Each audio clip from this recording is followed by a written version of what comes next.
إن الحمد لله نحمده ونستعينه ونستغفره ونعوذ بالله من شرور أنفسنا وسيئات أعمالنا من يهده الله فلا مضل له ومن يضلل فلا هادي له وأشهد أن لا إله إلا الله وحده لا شريك له وأشهد أن محمدا عبده ورسوله أما بعد فإن خير الحديث كتاب الله وخير الهدي هدي محمد صلى الله عليه وسلم وشر الأمور محدثاتها وكل محدثة بدعة وكل بدعة ضلالة وكل ضلالة في النار.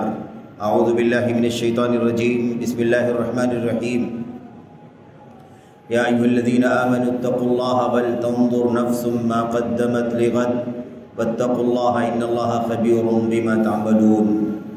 وقال عز من قائل لا أقسم بيوم القيامة ولا أقسم بالنفس اللوامة. وقال عز من قائل إن الذين اتقوا إذا مسهم طائف من الشيطان تذكروا فإذا هم مبصرون. وقال النبي صلى الله عليه وسلم الكيس من دان نفسه وعمل لما بعد الموت والعاجز من أتبع نفسه هواها وتمنى على الله الأماني او كما قال النبی صلی اللہ علیہ وسلم. برادران اسلام، دینی اور ملی بھائیوں، نوجوان دوستوں، احباب اور بزرگوں، قابل احترام ماں اور بہنوں، عزیز بچوں، وقت اور زمانے کا آنا جانا اللہ تبارک و تعالیٰ کی کائنات کی نشانیوں میں سے ایک نشانی ہے. جو مرور زمانہ ہے انسان کی زندگی میں ہمیشہ انسان اس سے گزرتا ہے. زمان اور اسی طرح سے مکان، دو چیزیں ایسی ہیں جس کے بغیر کبھی بھی کہیں بھی کوئی کام نہیں ہو سکتا. ہم اس دنیا میں زندگی گزار رہے ہیں تو ہم مکان سے بھی گزر رہے ہیں، مکان میں بھی ہیں، کہیں نہ کہیں ہے، کوئی نہ کوئی جگہ ہے وہ، اور کسی نہ کسی زمان اور وقت سے گزر رہے ہیں. وقت بہت زیادہ قیمتی نعمتوں میں سے ایک نعمت ہے اللہ تبارک و تعالیٰ کی کتاب میں، اور ایسے ہی نبی کریم صلی اللہ علیہ وسلم کی سنتوں میں. قرآن کریم کی آیتوں کو دیکھنے سے، پڑھنے سے ہمیں یہ اندازہ ہوتا ہے کہ رب ذوالجلال نے اپنی کتاب کی بہت ساری آیتوں میں وقت کی قسم کھائی. والعصر، قسم ہے وقت کی، قسم ہے عصر کے وقت کی، قسم ہے عصر کی نماز کی. ایسی فجر کی قسم کھائی، ایسے ہی ضحیٰ چاش کے وقت کی قسم کھائی، ایسے لیل رات کی قسم کھائی، نہار دن کی قسم کھائی. الغرض وقت کے قسم کھانے کی بہت ساری مثالیں اللہ تبارک و تعالیٰ کی طرف سے اللہ کی کتاب کے اندر موجود ہیں. اس سے وقت کی اہمیت اور اس کی فضیلت اور اس کا مقام ظاہر ہوتا ہے، اور ہمارے لیے بہت بڑی عبرت اور بہت زیادہ نصیحت کا سامان ان آیتوں میں چھپا ہوا ہے. ایسے ہی اللہ کے نبی محمد رسول اللہ صلی اللہ علیہ وسلم کو اللہ تبارک و تعالیٰ نے حکم دیتے ہوئے فرمایا فَإِذَا فَرَغْتَ فَانْصَبْ وَإِلَىٰ رَبِّكَ فَارْغَب. جب آپ فارغ ہو جائیں تو آپ اٹھ کھڑے ہوں. وَإِلَىٰ رَبِّكَ فَارْغَب، اور اپنے پروردگار اپنے رب کی طرف رغبت کیجئے، چاہت کیجئے. اس میں جو فراغت کی بات آئی ہوئی ہے، فَإِذَا فَرَغْتَ، جب آپ فارغ ہو جائیں، اس کا مطلب یہ ہے کہ کسی کام میں آپ کا وقت مشغول ہے. جب آپ اس کام سے فارغ ہو جائیں تو اس کے بعد آپ کھڑے ہو جائیں. کس کام کے لیے؟ اگلے کام کے لیے. اللہ تعالیٰ کی بندگی، اللہ تبارک و تعالیٰ سے رجوع، اللہ تبارک و تعالیٰ سے دعا، امت کے لیے خیر، امت کے حق میں بھلائی وغیرہ. مفسرین نے بہت ساری باتیں کہی ہیں. کس چیز سے فارغ ہو جائیں؟ عبادات سے فارغ ہو جائیں، جہاد سے فارغ ہو جائیں، اور امت کی مصلحتوں کے کاموں سے فارغ ہو جائیں وغیرہ. الغرض یہ جو فراغت کی بات ہے، اس میں اس بات کی طرف اشارہ موجود ہے کہ وقت بہت زیادہ قیمتی ہے. اسی لیے اللہ تبارک و تعالیٰ فرما رہا ہے جب آپ ایک کام سے فارغ ہو تو فوراً دوسرے کام کے لیے آپ کھڑے ہو جائیں. میرے بھائیوں، میرے بزرگوں، سال کا آنا جانا لگا ہوا ہے. کبھی ہجری سال گزرتا ہے، نیا ہجری سال شروع ہوتا ہے. ایسے ہی کبھی عیسوی سال گزرتا ہے، نیا عیسوی سال شروع ہوتا ہے. ان سالوں کے آنے جانے سے سوائے اس کے ہمیں اور کچھ لینا دینا نہیں ہے کہ ہم ان وقتوں کے آنے جانے سے عبرت اور نصیحت حاصل کریں اور یہ سبق سیکھیں کہ اگر ہماری زندگی کا 1 سال گزر گیا، ہم یہ سمجھتے ہیں کہ 1 سال شروع ہوا اور آج یا فلاں تاریخ کو یہ سال مکمل ہو گیا اور ہم نئے سال میں داخل ہو گئے، تو اس کے اندر ایک پیغام ہے کہ ہماری زندگی کا ایک صفحہ پلٹ گیا اور اب ہمیں چاہیے کہ ہم اپنی ماضی کے 1 سال کا محاسبہ کر کے دیکھیں، جائزہ لے کر کے دیکھیں کہ ہمارا جو سال گزرا ہے وہ کیسے گزرا ہے، خیر کے ساتھ گزرا ہے، بھلائی کے ساتھ گزرا ہے، اللہ تبارک و تعالیٰ کی اطاعت، عبادت اور بندگی کے ساتھ گزرا ہے، یا پھر شر کے ساتھ، برائی کے ساتھ، معصیت کے ساتھ گزرا ہے۔ اس کا جائزہ لینا، اس کا حساب لینا، خود اپنے گریبان میں جھانک کر کے دیکھنا، اپنے مہینوں کو جانچنا، اپنے ہفتوں کو جانچنا، اپنی سال کو جانچنا، پھر اس کے بعد میرے بھائیوں دنوں کو جانچنا کہ ہمارے دن کیسے گزرے ہیں، دن کے گھنٹوں منٹوں کو بھی گننا، یہ ہماری اور آپ کی ذمہ داریوں میں سے ہے میرے بھائیوں۔ یہ اللہ تبارک و تعالیٰ کے کلام کی آیات کا اور اللہ کے نبی محمد رسول اللہ صلی اللہ علیہ وسلم کی حدیث کا خلاصہ اور اس کا نچوڑ ہے۔ ایسی امت کے اسلاف حضرات صحابہ کرام، تابعین اور ان کے بعد کے لوگوں کی تاریخ کا، ان کی سیرت کا مطالعہ کرنے سے پتہ چلتا ہے کہ ان کے یہاں وقتوں کی کتنی زیادہ قیمت تھی۔ ان کا جو وقت گزرتا تھا وہ اس کا محاسبہ کیا کرتے تھے کہ اگر ہماری زندگی کا 1 دن گزرا ہے، صبح آفتاب طلوع ہو گیا اور اس کے بعد دیکھتے دیکھتے پھر آفتاب غروب ہو گیا، 1 دن ہماری زندگی کا گزرا، تو صبح سے لے کر کے دن کے نکلنے سے لے کر کے دن کے ڈوبنے تک کا جو وقفہ ہے، اس کے اندر ہمارا وقت کہاں کہاں گیا ہے، ہم نے کتنے کام خیر کے کیے ہیں، کتنے کام نیکی اور بھلائی کے کیے ہیں، اور کتنے کام ہم نے منکرات کے، معاصی کے، اللہ تبارک و تعالیٰ کی ناراضگی کے کیے ہیں، اس کا وہ جائزہ لیا کرتے تھے، اس کا وہ اندازہ لگایا کرتے تھے۔ تو یہ بہت بنیادی مسئلہ ہے۔ جہاں تک رہی بات سالوں کے آنے جانے پر کوئی خوشی منانا، جشن منانا یا مثال کے طور پر غم منانا، جیسا کہ عام طور پر معاشرے میں، سماج میں، سوسائٹی میں، دنیا کے مختلف خطوں میں چلتا ہے، تو ظاہر ہے کہ اس کا اسلام سے کوئی لینا دینا نہیں ہے میرے بھائیوں، اس کا اسلام سے کوئی تعلق نہیں ہے۔ یہ سراسر بدعات میں سے ایک بدعت ہے اور ایسے ہی غیروں کی مشابہتوں میں سے ایک مشابہت کی مثال ہے۔ ظاہر ہے کہ یہ طریقہ اسلام کا طریقہ نہیں۔ اللہ تبارک و تعالیٰ نے اپنی کتابوں میں، اپنی کتاب کی آیتوں میں، اللہ کے نبی علیہ السلام نے اپنی سنت کے کسی بھی حصے میں ایسی کوئی رہنمائی نہیں فرمائی ہے۔ آپ اس بات کو محسوس کریں کہ اسلامی تاریخ کے کتنے نادر واقعات ہیں، کتنی عظیم الشان تاریخ ہماری ہے، لیکن کسی بھی تاریخ کو منانے کے سلسلے میں کوئی ہدایت اسلام نے نہیں دی ہے۔ تو بھلا سال کے آنے جانے پر ہم خوشی کیسے منا سکتے ہیں، مبارکبادی کیسے دے سکتے ہیں، مبارکبادی کا تبادلہ کیسے کر سکتے ہیں؟ اس سے قطع نظر کہ وہ سال ہجری ہے یا وہ سال عیسوی ہے یا کوئی اور سال ہے، اس سے کوئی سروکار نہیں ہے اللہ تبارک و تعالیٰ کے دین کو۔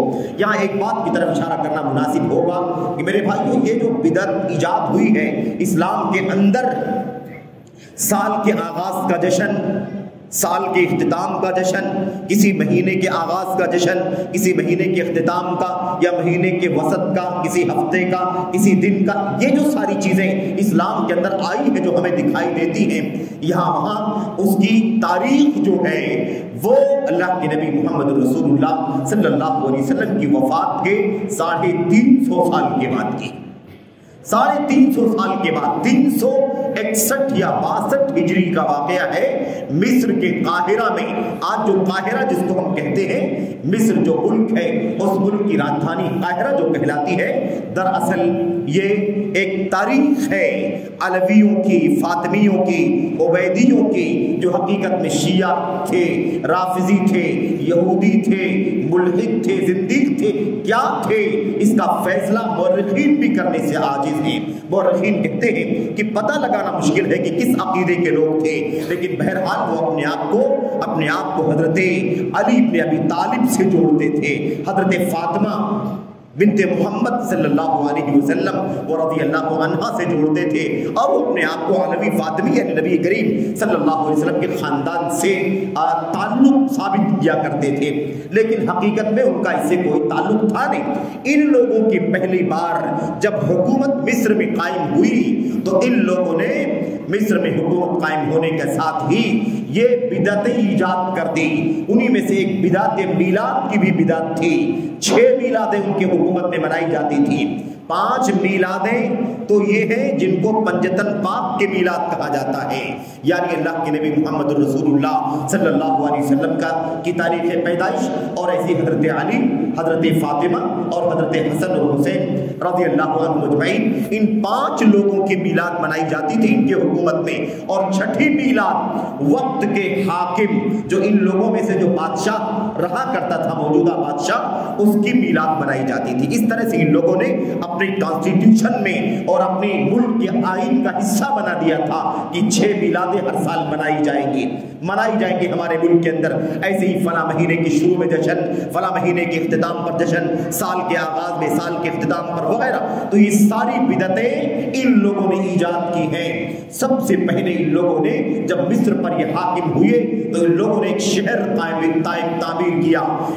تعمیر کیا اور اس حاکم کا نام تھا المعز لدین اللہ المغربی، المعز لدین اللہ۔ اس شخص نے، اس بادشاہ نے مصر میں ایک شہر ایسا قائم کیا، اس نیت سے قائم کیا، اس اعلان کے ساتھ قائم کیا کہ ایسا شہر پوری دنیا میں کہیں آپ کو دیکھنے کو نہیں ملے گا۔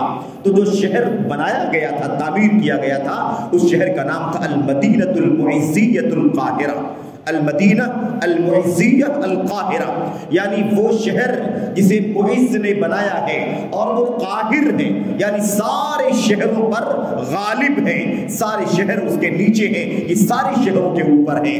یہ پورا نام تھا اس کا۔ اور اس کے بعد دھیرے دھیرے زمانے کے گزرنے کے ساتھ 1000 سال سے زیادہ کا عرصہ گزر گیا، اسی کے ساتھ میرے بھائیوں یہ نام مختصر ہو کر کے اب صرف قاہرہ باقی بچا، اور اب آج جو ہے اسے مصر کی راجدھانی کے طور پر دنیا جانتی ہے۔ بہرحال مجھے بتانا یہ تھا کہ یہ جو سال مہینے کے جشن کی جو بات ہے، اس کا اسلام سے کوئی تعلق نہیں ہے۔ یہ 360-62 سال کے بعد، یعنی اللہ کے نبی کی وفات کے 350 سال کے بعد کا یہ معاملہ ہے۔ میرے بھائیوں، ہجری سال کی شروعات ہو گئی ہے۔ یہ محرم کا مہینہ ہے جس سے ہم اور آپ گزر رہے ہیں۔ اس موقع پر ہمیں جو اصل کام کرنا ہے اور ہمیشہ ہی کرنا چاہیے، لیکن سالوں کے آنے جانے، سال جو انسانی زندگی کا ایک صفحہ مانا جاتا ہے، انسانی زندگی کی ایک بہار تسلیم کیا جاتا ہے، اس اعتبار سے ایک مسلمان کی ذمہ داری ہے کہ اگر کچھ اسے کرنا ہے تو اسے اپنا محاسبہ کرنا چاہیے، اپنا جائزہ لینا چاہیے۔ ایسے تو بہت ساری چیزیں ہیں، مثال کے طور پر یہ سال ہجری ہے تو ہجری سال کی آمد پر خصوصیت کے ساتھ ہجرت مدینہ محمد رسول اللہ صلی اللہ علیہ وسلم اور آپ کے صحابہ کرام کی ہجرت کا جو تاریخی واقعہ سیرت کے اندر موجود ہے اور اس سے متعلق آیتیں اللہ کے کلام کی آیتوں کے اندر موجود ہیں، یہ ساری پوری تفصیلات کو پڑھنا، اس سے سبق حاصل کرنا، اس سے عبرت حاصل کرنا، اسلام کے لیے جو قربانیاں ہمارے اسلاف نے، خود محمد رسول اللہ صلی اللہ علیہ وسلم نے اور آپ کے چیدہ صحابہ کرام نے انجام دی ہیں، ان قربانیوں کو یاد کرنا اور وہ جذبہ اپنے دل کے اندر اللہ تبارک و تعالیٰ کے دین کے تئیں پیدا کرنا، یہ بنیادی کاموں میں سے ایک کام ہے۔ لیکن خصوصیت کے ساتھ ہمارا کام یہ ہمیشہ ہونا چاہیے کہ ہم کیا کریں، اپنے نفس کا جائزہ لیں، محاسبہ کریں۔ اگر 1 سال گزر گیا اور ہم یہ سمجھتے ہیں کہ ذی الحجہ کے اختتام کے ساتھ ہی ایک ہجری سال مکمل ہو چکا ہے، محرم کی شروعات ہو گئی ہے، تو ہمیں چاہیے کہ اپنی ذات کا محاسبہ کریں۔ 1 سال میں ہم نے کیا کھویا ہے، کیا پایا ہے، کتنے نیک کام کیے ہیں، کتنی معصیت کے کام کیے ہیں، کتنا حرام کیا ہے، کتنا حلال کیا ہے، کتنا اللہ تبارک و تعالیٰ کو راضی کرنے کا کام کیا، کتنا اللہ کو ناراض کرنے کا کام کیا، کتنا اللہ کی غضب کو دعوت دیا، کتنا اللہ کی رحمت کا کام کیا۔ ہمیں اس کا جائزہ لینے کی ضرورت ہے۔ کیوں؟ اس لیے کہ میرے بھائیوں، ہم مومن ہیں، ایمان والے ہیں، اور ہمارا یہ عقیدہ ہے کہ ہماری یہ زندگی سب کچھ نہیں ہے۔ ایک وقت مقرر ہے، متعین ہے، ہماری موت ہو جائے گی اور ہم مرنے کے بعد اللہ تبارک و تعالیٰ کے سامنے پیش کیے جائیں گے۔ ہماری زندگی کے سالوں کا، مہینوں کا، ہفتوں کا، گھنٹوں کا، منٹوں سیکنڈوں کا بھی حساب لیا جائے گا، ذرے ذرے کا حساب لیا جائے گا۔ ہمارا یہ ایمان ہے، ہمارا یہ عقیدہ ہے، تو بھلا بتاؤ کہ اگر ہم جائزہ نہ لیں کہ ہم نے سال میں کیا کیا، مہینے میں کیا کیا، ہفتے میں کیا کیا، دن میں کیا کیا، تو بھلا اللہ تبارک و تعالیٰ کے سامنے ہم جب پیش کیے جائیں گے تو ہم ذرے ذرے کا اور منٹ اور سیکنڈ کا حساب کیسے دے سکیں گے؟ یہ ہماری ذمہ داری ہے میرے بھائی۔ قرآن کریم کی آیتیں بہت ساری ہیں، اللہ کے نبی کی حدیثیں بھی کئی ایک ہیں۔ میں چند باتیں آپ کے سامنے پیش کر کے سب سے پہلے خود اپنے آپ کو نصیحت کرنا چاہتا ہوں۔ اللہ تبارک و تعالیٰ خود کہنے والے کو سب سے پہلے ان باتوں کو سمجھنے اور عمل کرنے کی توفیق عطا فرمائے۔ پھر یہ بات اللہ کے کلام کی آیات کی روشنی میں، محمد الرسول اللہ صلی اللہ علیہ وسلم کی سنت کی روشنی میں، امت کے اسلاف کی سیرت کی روشنی میں جو باتیں عرض کی جا رہی ہیں، اللہ تبارک و تعالیٰ تمام سننے والے بھائیوں کو بہنوں کو اس سے عبرت و نصیحت حاصل کرنے کی توفیق عطا فرمائے، آمین رب العالمین۔ قرآن کریم کی آیت کریمہ آپ کے سامنے پڑھی گئی ہے۔ اللہ تبارک و تعالیٰ فرماتا ہے، یا ایھا الذین آمنوا اتقوا اللہ، اے ایمان والو اللہ تبارک و تعالیٰ سے ڈرو، اے ایمان والو اللہ تبارک و تعالیٰ کا تقوی اختیار کرو۔ اللہ تبارک و تعالیٰ نے ایمان والوں کو مخاطب کر کے تقوی کا حکم دیا، ایمان والوں کو مخاطب کر کے تقوی کا حکم دیا، اور اس کے بعد اللہ تبارک و تعالیٰ نے اگلی بات کیا فرمائی؟ اگلی بات اللہ تبارک و تعالیٰ نے یہی بات بیان فرمائی، کیا؟ محاسبہ کرو، وَلْتَنظُرْ نَفْسٌ مَّا قَدَّمَتْ لِغَدٍ، اور ہر آدمی غور کرے، ہر نفس غور کرے، بڑا غور کرے، چھوٹا غور کرے، مرد غور کرے، عورت غور کرے، وَلْتَنظُرْ، غور کرے، سوچے، دیکھے، ہر نفس ما قدمت لغد، کہ کل قیامت کے دن کے لیے اس نے کیا بھیجا ہے، کیا پیش کیا ہے قیامت کے دن کے لیے۔ قیامت کو اللہ تبارک و تعالیٰ نے اس آیت کریمہ میں غد یعنی کل کہا ہے، کل، اس لیے کہ کل سب سے قریب ہوا کرتا ہے۔ ہماری اور آپ کی زندگی میں سب سے قریب اگر کوئی وعدہ ہوتا ہے، سب سے قریب کوئی فیوچر ہوتا ہے تو وہ کل ہوا کرتا ہے۔ ہم کیا کہتے ہیں؟ آج نہیں ہو سکا ہے کل کر دوں گا۔ کل کا مطلب یہ ہے کہ بالکل جلدی، بالکل قریب میں اگر کوئی کام کرنے والا ہوں میں تو بس کل ہی کر دوں گا، اس کے بعد نہیں۔ تو ہر آنے والا کل سب سے قریب سمجھ کر کے ہم بولتے ہیں۔ اللہ تبارک و تعالیٰ نے قرآن کریم کی آیت کریمہ میں قیامت کے لیے کل کا لفظ استعمال فرمایا ہے۔ اس میں پیغام ہے، سبق ہے کہ قیامت بالکل ایسے قریب ہے جیسے تمہارا کل قریب ہے۔ جیسے تم کل کے لیے تیاری کر رہے ہو، ایسے ہی قیامت کے لیے تیاری کرو۔ ما قدمت لغد، ہر نفس غور کرے، سوچے کہ کل کے لیے کیا بھیجا، کیا پیش کیا۔ میرے بھائیوں، یہ بہت بنیادی مسئلہ ہے، تو ہر نفس کو چاہیے۔ اس کے بعد اللہ تبارک و تعالیٰ نے فرمایا واتقوا اللہ، اللہ تبارک و تعالیٰ سے ڈرو، اللہ کا تقوی اختیار کرو، ان اللہ خبیر بما تعملون، اللہ تبارک و تعالیٰ تمہارے اعمال کو خوب جانتا ہے۔ تم جو کچھ بھی کر رہے ہو، تمہارا عمل، تمہارا کردار کیا ہے، اللہ تبارک و تعالیٰ اسے اچھی طرح سے واقف ہے، خبیر، خبر رکھنے والا، علم رکھنے والا ہے۔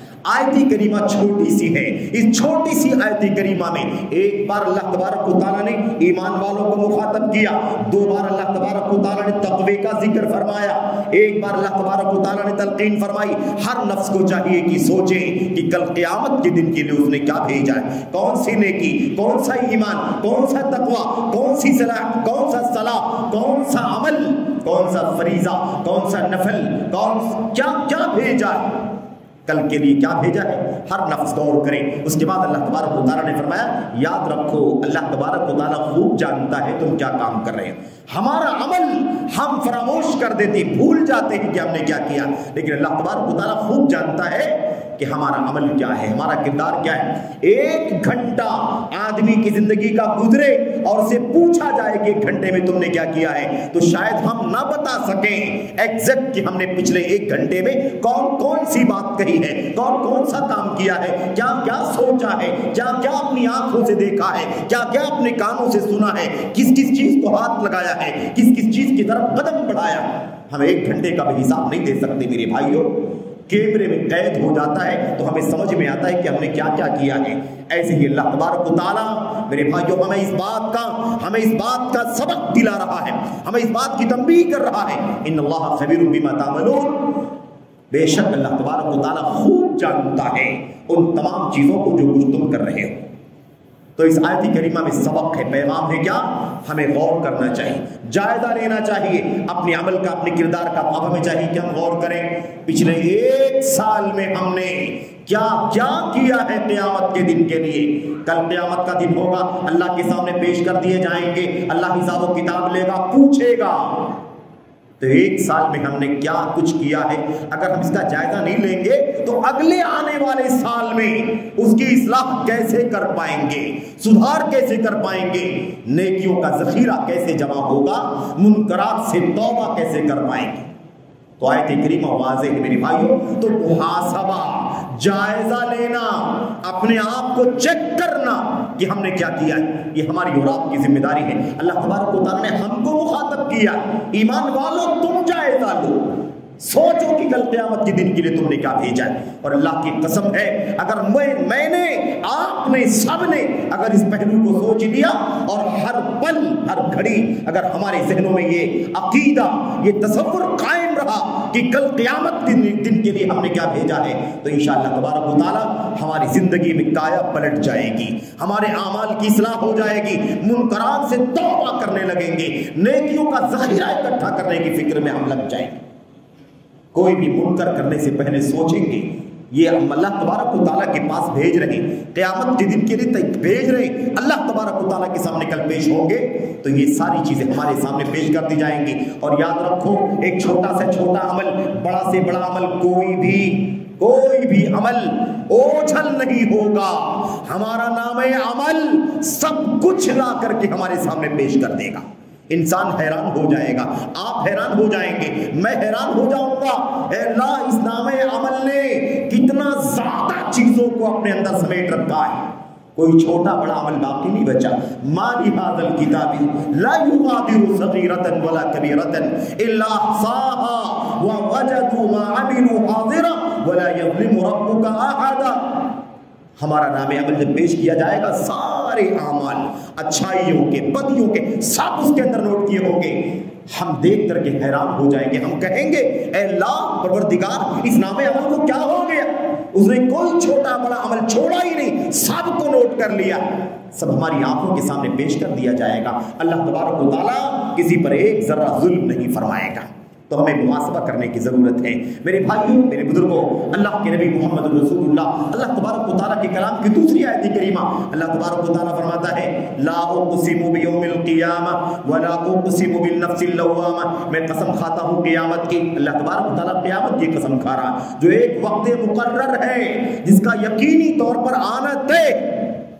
میرے بھائی، اللہ تعالیٰ قیامت کی قسم کھا رہا ہے، وَلَا أُقْسِمُ بِالنَّفْسِ اللَّوَّامَةِ، اور ملامت کرنے والے نفس کی قسم کھاتا ہوں۔ ہمارا جو نفس ہے نا، نفس یہ ملامت کرتا ہے ہمیں، ہماری برائیوں پر ملامت کرتا ہے، ہمارے منکرات پر ملامت کرتا ہے، اور ہمارے اسلاف کہا کرتے تھے، آیت کریمہ بتلاتی ہے کہ نفس ملامت کرنے کا کام کرتا ہی کرتا ہے، کسی کا نفس ایسا نہیں ہے جو اسے ملامت نہ کرتا ہو۔ تو ملامت جب کرے ہمارا نفس تو ہمیں رک جانا چاہیے، ٹھہر جانا چاہیے، جائزہ لینا چاہیے، اپنے عمل اور کردار کا محاسبہ کرنا چاہیے، یہ ہماری اور آپ کی ذمہ داری میرے بھائیوں۔ ایسے ہی اللہ تبارک و تعالیٰ نے ان لوگوں کی تعریف فرمائی ہے، کن لوگوں کی؟ جن کی زندگی میں محاسبہ پایا جاتا ہے، جو اپنی گریبان میں جھانک کر کے دیکھتے ہیں، جن سے گناہ ہو جائے تو وہ چوکنا ہو جاتے، منکر ہو جائے تو وہ چونک جاتے ہیں، شیطان نے وسوسے میں ڈال دیا، بہکا دیا تو انسان الرٹ ہو جاتا ہے۔ اللہ تبارک و تعالیٰ فرماتا ہے ان الذین اتقوا اذا مسهم طائف من الشیطان تذکروا، یقیناً وہ لوگ جو تقوی شعار ہیں، ان الذین اتقوا، وہ لوگ جو متقیوں کا کارنامہ کیا ہے، متقیوں کا طریقہ کیا ہے؟ اذا مسهم طائف من الشیطان، جب انہیں شیطان کی جانب سے کوئی کچوکا لگتا ہے، کوئی جھٹکا لگتا ہے، تذکروا، تو وہ بیدار ہو جاتے ہیں، وہ ہوش میں آ جاتے ہیں، فَإِذَا هُمْ مُبْصِرُونَ، اور پھر وہ دیکھنے لگتے ہیں، جائزہ لینے لگتے ہیں۔ میرے بھائیوں، معنی کیا ہے؟ معنی یہ ہے، مثال کے طور پر ہم اور آپ نماز کی پابندی کر رہے ہیں، نماز کی پابندی کر رہے ہیں، یکا یک کسی دن ہماری نماز میں غفلت ہو گئی، نماز ہماری چھوٹ گئی، یا ہماری نیند غالب ہو گئی، یا ہم بھول گئے، تو اب جب ہمیں یاد آ جائے یا ہماری نیند کھل جائے تو ہمیں یہ سوچنا چاہیے کہ آخر یہ ہوا کیسے، ہماری نماز کیسے چھوٹ گئی، ہم غفلت کا شکار کیسے ہو گئے، شیطان نے ہمیں بہکا دیا، ہمیں وسوسے میں ڈال دیا، ہمیں غفلت میں ڈال دیا، اب اس کے بعد ہمیں الرٹ ہو جانا چاہیے، چوکنا ہو جانا چاہیے کہ اب آئندہ اس طرح سے نہیں ہونے دینا۔ اب آئندہ نماز میں غفلت نہیں ہوگی، کوتاہی نہیں ہوگی، سوئیں گے نہیں، بھولیں گے نہیں، کوشش کریں گے کہ نماز کو پابندی کے ساتھ ادا کریں۔ یہ اللہ تبارک و تعالیٰ نے ان کی پہچان بتلائی ہے جو سچے متقی پرہیزگار ہوا کرتے ہیں۔ تو ہماری بھی ذمہ داری ہے کہ ہم کیا کریں، اپنے عمل کا ایسے محاسبہ کریں، ایسے جائزہ لیں تاکہ ہم اپنے عمل میں میرے بھائیوں اللہ تبارک و تعالیٰ کے سامنے پیش ہونے کے قابل اپنے آپ کو بنا سکیں۔ یہ ہماری اور آپ کی ذمہ داری ہے۔ اللہ کے نبی محمد رسول اللہ صلی اللہ علیہ وسلم کی وہ پیاری حدیث جسے مسند احمد کے اندر امام احمد نے نقل کیا ہے اور وہ سند صحیح ہے، اور جگہوں پر بھی ہے یہ روایت، لیکن علماء محدثین نے اس کی سند کو ضعیف قرار دیا ہے، لیکن جو سند مسند احمد بن حنبل کی ہے اسے علامہ البانی رحمۃ اللہ علیہ نے صحیح قرار دیا۔ وہ روایت کیا ہے؟ وہ روایت یہ ہے، اللہ کے نبی محمد رسول اللہ صلی اللہ علیہ وسلم نے ارشاد فرمایا، الکیس من دان نفسہ وعامل لما بعد الموت۔ اور سے سننے کی چیز ہے، اللہ کے نبی نے فرمایا عقل مند آدمی وہ ہے، سوجھ بوجھ والا آدمی وہ ہے، سمجھدار آدمی وہ ہے، من دانا نفسہ، جو اپنے نفس کا حساب لے، جو اپنی ذات کا محاسبہ کرے، جو اپنے نفس کا جائزہ لے، اس کا امتحان لے، خود کا امتحان لے کہ اس نے کیا کیا ہے، کتنا اچھا کیا، کتنا برا کیا، کتنی نیکیاں کتنی بدیاں اکٹھا کر ڈالا۔ اللہ کے نبی فرماتے ہیں اصل میں عقل مند آدمی وہی ہے۔ عقل مند کون ہے؟ آج دنیا کے اندر معیار بدل گئے، پیمانے بدل گئے ہیں، نہ جانے کس کس کو عقل مند سمجھا جاتا ہے، لیکن نہیں، اللہ کے نبی محمد رسول اللہ صلی اللہ علیہ وسلم نے فرمایا عقل مند وہ ہے، سمجھدار وہ ہے، من دانا نفسہ، من حاسب نفسہ، معنی کیا ہے؟ جو اپنے نفس کا حساب لے، وہ عامل لما بعد الموت، اور مرنے کے بعد والی زندگی کے لیے تیاری کرے، مرنے کے بعد والی زندگی کے لیے عمل کرے، اس کے لیے کوشش کرے۔ اصل کامیابی وہاں رکھی ہوئی ہے۔ تو ہمیں چاہیے کہ ہم کیا کریں؟ عقل مند بنے، عقل مند بنے۔ تو عامل لما بعد الموت، جو عمل مرنے کے بعد کے لیے عمل کرے، مرنے کے بعد کے لیے کوشش کرے، مرنے کے بعد کے لیے محنت کرے، یہ کون ہے؟ یہ عقل مند ہے، دانا ہے، سمجھدار ہے۔ اور اللہ کے نبی نے فرمایا عاجز کون ہے، ناکارہ کون ہے، نکما کون ہے، ناسمجھ کون ہے؟ اللہ کے نبی صلی اللہ علیہ وسلم نے فرمایا والعاجز، عاجز اور ناکارہ کون ہے؟ اللہ اکبر، من اتبع نفسہ ہواہا، جو اپنے نفس کو اس کی خواہشات کا غلام بنا دے، جو کچھ من میں آئے اس کے پیچھے بھاگے، حرام نہ دیکھے، حلال نہ دیکھے، منکر نہ دیکھے، نیکی نہ دیکھے، شرک و کفر نہ دیکھے، توحید و سنت نہ دیکھے، حلال حرام نہ دیکھے، جو چیز میں آئے اس کے پیچھے بھاگنا شروع کر دی۔ ناکام کون ہے، عاجز کون ہے؟ اللہ کے نبی نے فرمایا اتبع نفسہ ہواہا، اپنے نفس کو اس نفس کی خواہشات کا غلام بنا دے، وتمنى علی اللہ، اور اللہ تبارک و تعالیٰ سے جھوٹی امید لگا کر کے بیٹھا رہے، اللہ تبارک و تعالیٰ سے جھوٹی امید لگا کر کے بیٹھا رہے۔